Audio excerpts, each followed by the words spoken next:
This is David Wheaton. The following is a short take from the Christian Worldview radio program. You can hear the full program at thechristianworldview.org. But our love of God is also tested in our everyday myriad of choices that we make, or when we face temptation, our love of God is tested. How so, John?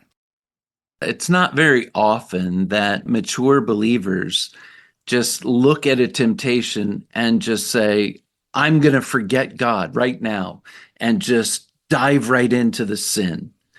However, we're so prone to forget God.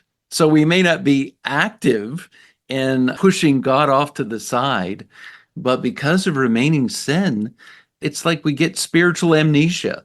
I find that the sin of what I sometimes have called practical atheism is one of the great sins of our day, where we just forget God. We put him on the shelf and we think we can handle it on our own.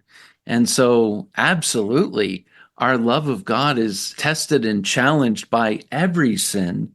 Even the verses that you referenced before in James 1, the very next verse is James 1:5 about, if any of you lacks wisdom, let him ask of God, who gives generously to all without reproach, and it will be given him.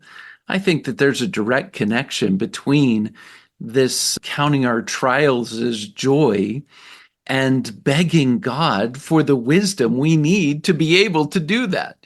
We need to, as John Piper has said, he calls the Christian life the fight of faith.